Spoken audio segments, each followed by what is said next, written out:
Hi, and welcome to Day 2 of the United States Marshals Museum Spring Break at Home Camp. I'm Leslie Higgins, Director of Education for the United States Marshals Museum, and I am so glad that you could join me today. Today we're going to talk about some famous marshals from the Western District of Arkansas and Indian Territory and what made them so good at their jobs. As we talked about yesterday, being a marshal was a hard job. Some were better at it than others. Some had skills that made them especially good. New marshals received no training when they got the job and often had to figure things out on their own. Can you imagine learning to be a law enforcement officer with no training? Those that came into the job with good skills were usually more successful than those that did not. So what skills do you think made a successful deputy?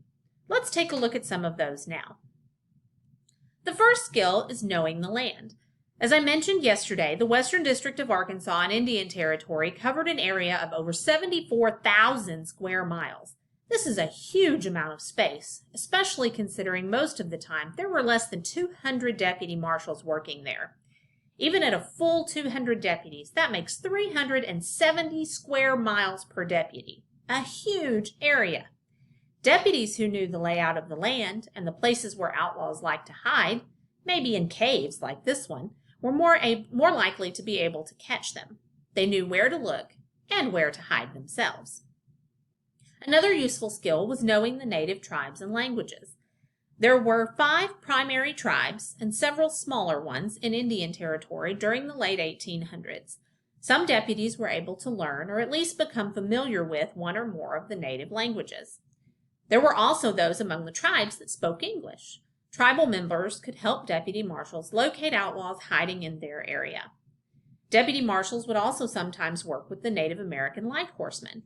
The light horsemen were Native American law enforcement. Deputy marshals and light horsemen would often work together to catch outlaws, especially those that were committing crimes against tribal members. Some deputy marshals were known for using costumes to help catch outlaws. They might hide any evidence that they were law enforcement and instead pretend to be a traveler with a broken wagon wheel or a poor man looking for work in areas that were known outlaw hideouts. Outlaws would often come out and do anything to get people to move away from their hideouts. Then the deputy could reveal his identity and make the arrest. If you were a deputy, what costume would you use to catch outlaws? Another useful skill is tracking. Have you ever found animal tracks in the woods and tried to follow them to find the animal? Then you've practiced tracking. Deputy marshals who had good tracking skills, such as following footprints and other evidence that showed where a person had been or might be going, were often among the more successful.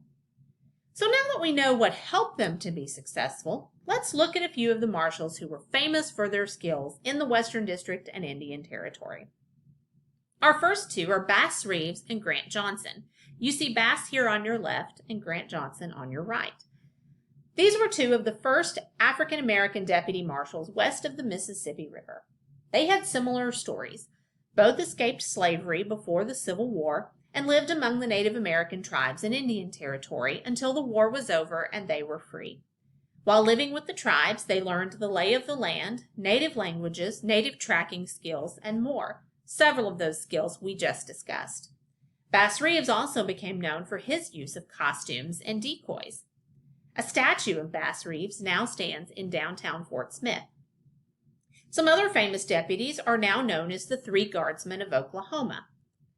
They were William Bill Tillman, Heck Thomas, and Chris Manson. Coming from various backgrounds, the three worked together to track down some of the most notorious outlaws of the period, including the Dalton and Doolin gangs. The three were especially known for their tracking abilities.